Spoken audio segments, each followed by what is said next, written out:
पर चारों तरफ से हमले हो रहे हैं, जहाँ चारों तरफ से सनातन को क्षति पहुँचाने का प्रयास किया जा रहा है, उन सारी विषयों पर चिंतन करने के लिए और सनातन बहुत जल्दी पूरे विश्व का मार्गदर्शन कर सके, विश्व गुरु के स्थान पर स्थापित हो सके, इसके लिए हिंदू रक्षा सेना ने कुछ सेलेक्टेड लोगों को, लगभग 100 लोग बुलाए थे, 80 लोग उपस्थित हैं, तो 80% रिजल्ट है।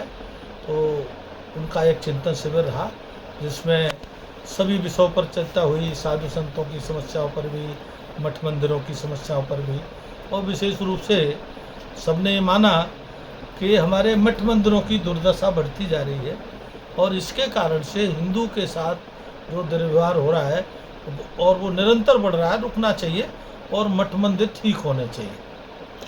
इसमें जो वक्त उसमें कई प्रमुख वक्ता थे, जैसे हमारे हड्डी के पूरे वर्ल्ड के प्रसिद्ध डॉक्टर कौशल कांत जी हैं, जो दिल्ली में जो है एम्स में काम करते हैं और फोर्टिज में भी करते हैं, अपना अलग से भी काम है, और एक हिंदू फाउंडेशन करके एक संगठन चलाते हैं।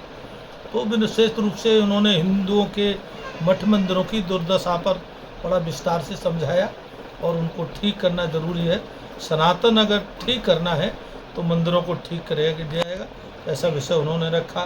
हमारे एक महात्मा हैं, वो गुरुकुल चलाते हैं और भारत साधु समाज के प्रवक्ता हैं स्वामी अमृतानंद जी महाराज। उन्होंने भी बड़ी गंभीरता के साथ विषय रखा कि जहाँ मठ मंदिर हैं और गुरुकुल हैं उनकी उपेक्षा हो रही है और उनकी जल्दी से जल्दी उनकी उपेक्षा दूर हो और वो सबल और मजबूत हों अपने स्थान पर।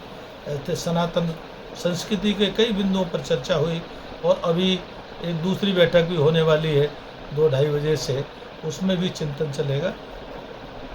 डॉक्टर साहब ने कहा कि ये बात बिल्कुल ठीक है। 1860 से पहले भारत में बहुत अच्छी संस्थाएं हुआ करती थी और हर व्यक्ति संस्था के रूप में काम करता था, हर मंदिर संस्था था, हर मठ में आश्रम संस्था था। लेकिन अंग्रेजों ने जानबूझ करके 1860 सोसाइटी एक्ट लाए। उस एक्ट के द्वारा हमारे भारत की जो संस्थाएं थी उनको नष्ट करा। जैसे उसमें आप जाइए तो पहले दिन से भ्रष्टाचार सिखाया गया, आप रजिस्ट्रेशन नहीं करा सकते बिना सुविधा शुल्क के। जब सुविधा शुल्क से रजिस्ट्रेशन होगा तो फिर आगे सारी व्यवस्थाएं होंगी।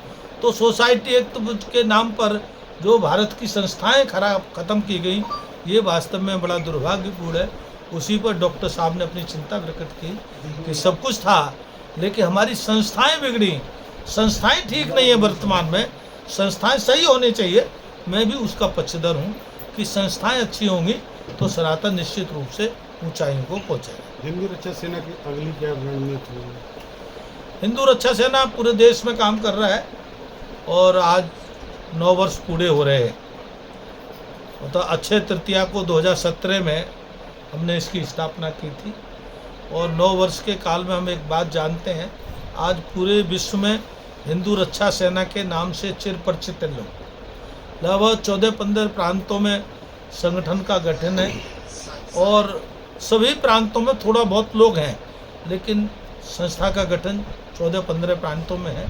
साथ में 5-7 देशों में भी हिंदू रक्षा सेना का है गठन। तो हिंदू रक्षा सेना का काम निरंतर बढ़ रहा है।